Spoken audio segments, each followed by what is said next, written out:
欢迎收看《可以聊星球》，在我们的 Podcast 以及 YouTube 呢，都可以看到最精彩、最实况的国内篮球的讯息。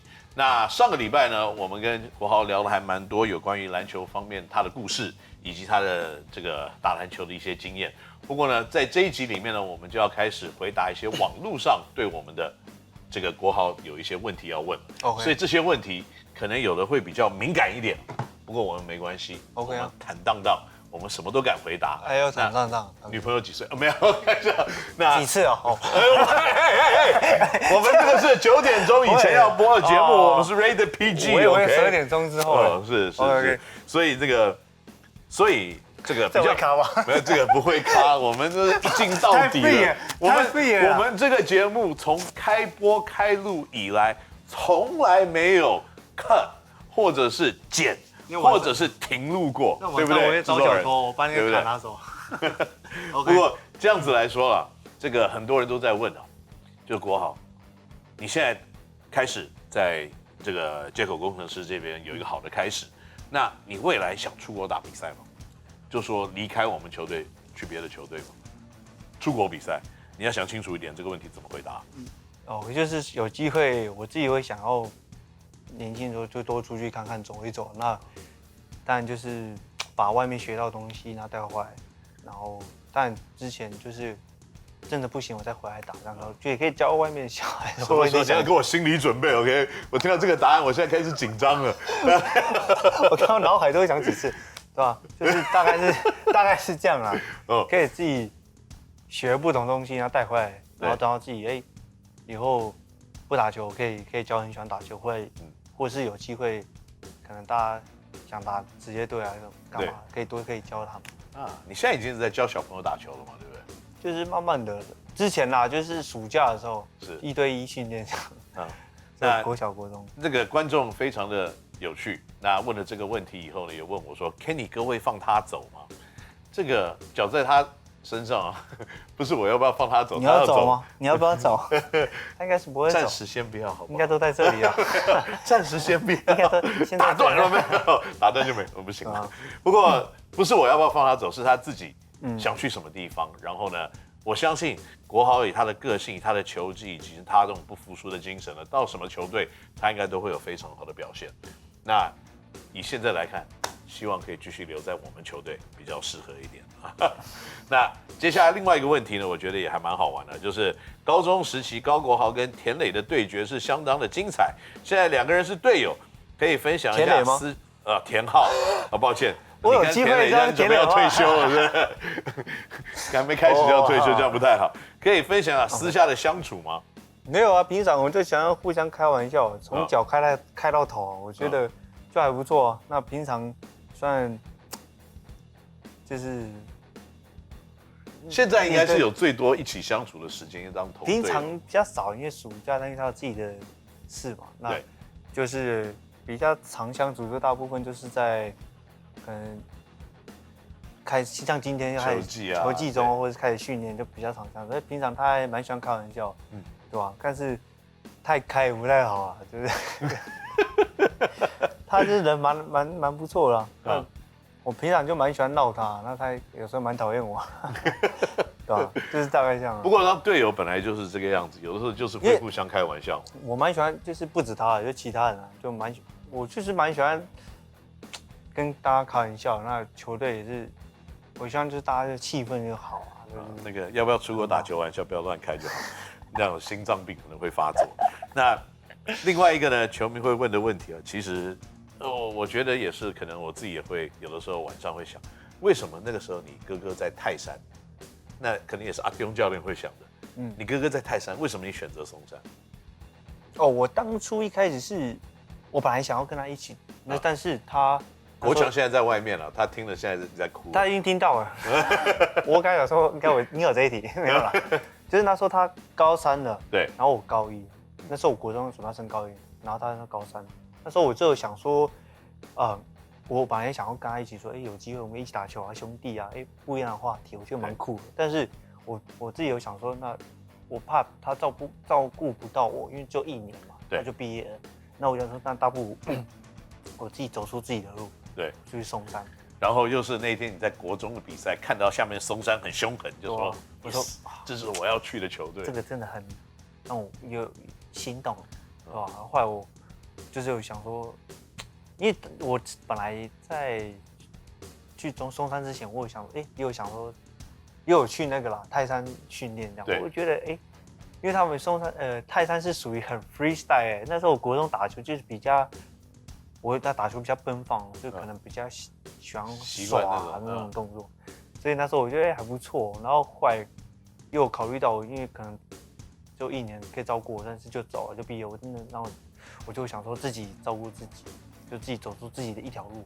那我想说高1跟高3再有机会，我是没有想说打到4强或冠军赛什么，但是我有机会可以跟他打，我觉得也不错，这是一个还不错。所以也造就了成你高1跟高3跟你哥哥在冠军赛对决。对，我那时候真的没想到，那时候真的让他难过到现在还爬不起来。他也哭很久了，他已经从那一天哭到现在了。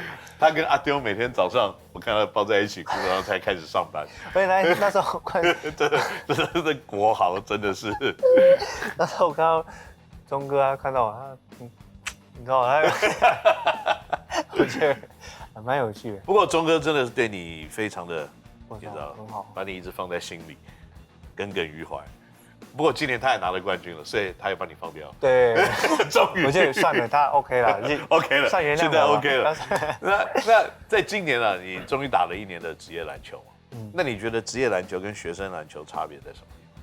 我觉得学生球啊，那不管是身体素质各方面一定有差，但是训练方式再加上职业队，这是职业队，就来自不同国家的，可能前 NBA 球员什么都不一样。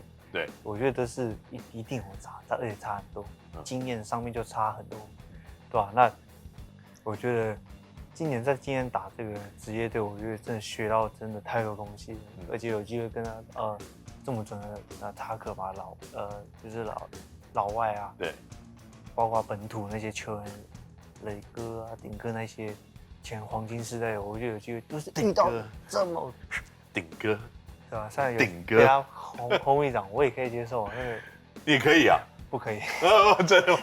没有啦，就是可以在这么多前辈甚至老外面，就是学很多东西。我觉得是一个非常棒，就是真的，而且又今年有疫情，你有这个机会，差很多。如果1年没打球，可能对，可能就荒废掉。对啊，差很多。而且我觉得真的。学生真的是学生球，你不可能老是因为高中只能靠身体在那边吹撞而已。你到职业你跟他吹什么？没用，因为场上每个人都很壮，比你会出来都。对啊。好，那接下来这个问题呢，其实我自己也有一些看法，不过我想先听听看你的看法，就是网络上现在有一个影片说高国豪有提早收球的问题，国豪有看到影片吗？未来要针对这个问题修正吗？你有看那个影片吗？就是有人讲说高国豪所缺乏的那一步。然后捡了一些你在大学里面打球，哇，收球提早，然后怎么样哦？就说你少踩了那一步，然后可以到篮筐旁边上篮，那就是你打球的缺失。你觉得是这个样子吗？我没有看这个影片啊，你没有看，我有看。不过我必须要说，我觉得因为啊，我看的是这个样子啊，就是说，可能一个球季里面要攻击篮筐的时候，你觉得你1年？在一个赛季里面，你有多少次攻击篮筐的次数？我觉得很少，而且现在这个职业队，大个很高，因为像我们队友像塔比就是200多，你也不可能在他面前这样，所以我认为我现在需要加强的东西是投篮跟稳定度，对，再加上在禁区当中你要怎么用不同方式去进攻，就是除了抛投呢，运一下呢，是对。但我认为提早收球不是坏事，因为如果我提早收球的话，一定是我已经知道谁空档，对，还是我有什么机会抛投，对啊。所以我认为是这样。我在这个地方必须要跟这个影片来做一些解释啊，因为。我认为一场比赛呢，一个成功的控球位大概至少 get to the basket 6 times， 你至少 drive penetrate 攻击篮筐大概6次哦。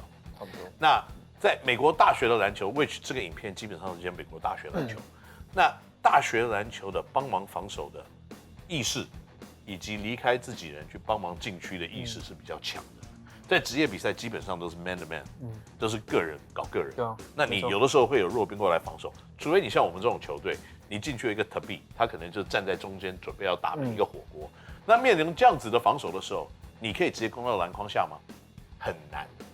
所以你会发现，中距离小抛投绝对是对于这种防守的最大宗的一个武器。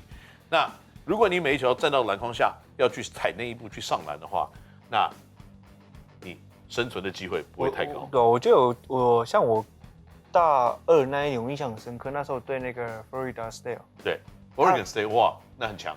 它里面3个都210几，怎么搞？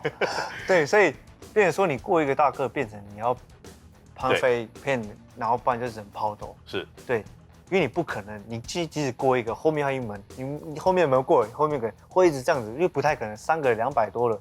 对，而且他的控球就190几，就是，所以你说，如果我们用数字来看好了，如果你不要说你一场比赛要切入6次，你切入5次就好，做4次，那你一个球季要打大概30场比赛嘛，那你如果切4次的话，你有120次切入机会，那他那个影片可能拍了10个，你没有跨第2步，然后上篮攻击的动作，那可能在120个攻击里面，他只拿了10个出来，那另外的110个攻击你干了什么事，我们也不知道。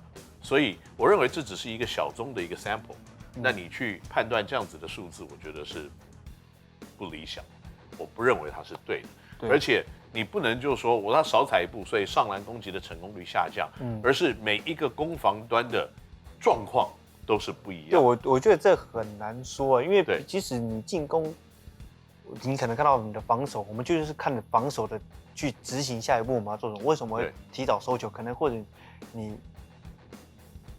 人家帮我，就是人家去协防的话，我会提早收球去传。对，或许就是不同的东西去改变，是去我的进攻方式。是因为打篮球不是教科书啊，它不是说你这个东西你就一定要这样子，这个东西你一定要这样子，对，而是它是有很多变化的。我认为是。那个变化也是因为场上有各种不同的人在那边打球，然后你必须要做出一个改变嘛。对，所以你实际上就说啊，他的攻击有什么？它不像棒球，棒球你打在那边，然后投一个角落，它是挥棒的弱点。那篮球不是这个样，篮球有太多的变化，我觉得你必须要去反应，太多，所以对，当然或许他说也没有错，因为我也真的没有看到，因为或许说的没错，或者是你再运一步，或许之后你有什么是怎样我不知道，但是我认为我不完全是对，我认为这今年再运一步，中间有3个人在那边，你就收球，对，我觉得这太对，那每一个位置都有每一次攻击位置的差别，应该这样讲。那另外呢，就是有人问就说，你现在看到曾文帝，你会害怕吗？不会啊，完全没有。一直来我对，就是所有黄金时代的那些，就是林哥、雷哥、杰哥谁，我看到他们，就是我挑战你，我就是这样子。对，我不会怕你。你不会怕头发那么长比你长？不会，我怕被打到。你不会怕酒量太好？我不会。你不会怕他7月6号出生？在练的。你不会怕他7月6号出生？不怕。这个也不怕。那我怕。所以那个打篮球本来就是竞争嘛，对不对？有的时候这个老前辈做出一些他们那个世代会做的绝招，那你也只能接招嘛，对不对？因为场上各式各样的事情都会发生，也不是说一定有人出拳就是不好，有人出脚不好，那只是他证明一件事情，他用各式各样的方式要挡住。对，不过我认为。曾文，你打电话来了，先不要接，因为我认为对我来说，就是我遇到谁我都是一向就是那个保持那种，我就是要挑战你，你很好。那我今天如果我知道我会输，好没关系，至少我试试看，我挑战看看，1次不行，2次不行，你总有一天会倒。对，就是我会一直不断是尝试自己。对，那今天我可以输你很正常嘛，因为毕竟。但是我都是有时候保持这种心态啊。但是我觉得可以跟自己老前辈打，有机会可以这样对打，又可以在你身上学东西，那为什么？对，我觉得我觉得这些挑战都是很正面的。对，大家不要把它看成很负面的东西。那有的时候这个情急之下会做出一些你的习惯动作不被允许的，那其实也是比赛的一部分。对，我觉得今天被顶哥可能我不知道他就是。但对我来说，那我因为那时候我觉得就是我就让自己冷静下来，没关系，我很冷静，我就告诉我，因为我那时候要赢球，那今天他这样对我，当然心里对啊，我说实话不接受嘛，因为我当然会认为说，就是你身为一个老大哥，那怎么会交给一个这么年轻人这种方式？我觉得，但我也没关系，我是觉得说我的想法，那时候当时的比赛就是我就是赢球，我要冷静一下，我不可能，因为当下说实在，如果是其实讲难听一点，我哪一天就是不爽，我就是你知道，我真的不管谁，但是我是以尊重因为老大哥，对，就是。不过对我说起来，如果我是曾文鼎，然后你过我那么多，如果你过我很多次，我也是要挥拳。没有。对，我想，如果是我应该会觉得你这个臭小子，这么嚣张。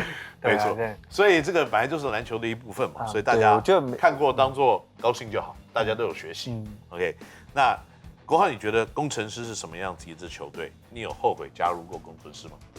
我没有，我就是没有后悔啊。我觉得我反而很开心，然后真的很幸运。那其实能有这个机会，不要哭。我刚好买卫生纸。好答案。对，有这个机会，因为这也给我就是教练团给我的肯定啊。然后说实话，我觉得这个球队真是让我觉得很赞。我也不知道怎么说，就是我很喜欢这里。OK， 好。对啊。那节目到这个时间点了，差不多就要结束了，所以呢，我给你一个机会，我都给我们来参加我节目的球员，我们的球员都一个机会。OK， 他有问我一个问题，那宇轩也问过，立焕也问过，那我现在给你一个机会，你可以问我一个问题。真的吗？那让我想一下，我觉得不要问我加薪不加薪啊，那个肯定是 no 啊，没有。对，我想一下哦。我先问一下，他们都问什么类似什么问题？宇轩问他可不可以开我车啊？真的吗？你看，你这完全就是跟你的思考模式不一样，是不是？都可以吗？都可以，随便你问。我没有女儿啊。我有儿子。我觉得这个有点，这个会让我会想要很认真去回答一个问题，但是我现在脑袋有点空白。OK。所以我有点想不出来。你让我想一下。好，我让你想。不过你在想这个之前呢，我现在要问一个问题，就说，那你唱歌很好听，连周杰伦都说赞，所以呢，如果大家想听这个不是周杰伦，想听高国豪唱歌的话，那现在是最好的时间。所以国豪，你要不要帮我们唱一首歌，我们来听一下？你有没有喜欢的？有喜欢的吗？我现在有点意哈，真的。你的歌都太年轻了，我是不懂。任时光匆匆流逝，我只在乎你哦。你先来。我有点尴尬。没关系了，不要尴尬。来一首歌吗？来一首歌。那就周杰伦嘛。好，安静好不好？安静。好。5、6、7、8。只剩下钢琴陪我弹了一天，睡着的大提琴，安静的、久久的，大概是这样，好不好？先讲 OK 了，就是这么的 free 吧，好不好？那你的问题，我的问题还要问吗？我必须问。大家对这首歌就已经很满足了，所以今天你就不要问我问题了。好，那我想到了，比较简单。那今年可以跟你有什么期许吗？我期许啊，我的期许其实还蛮多的。第一个，我希望我们的球员每个都可以健康，不要受伤。我觉得这是最重要的。那至于成绩呢，我觉得是大家努力要得到的结果。所以如果我们打不好，就代表说我们可能还不够努力。那当然有很多运气的成分。那我希望呢，我们的球员都可以健健康康的，国豪可以拿下年度 MVP， 这样好吗 ？OK， 可以，这我可以。谢谢国豪，谢谢。那我们下次天天到星球再见了，拜拜，拜拜。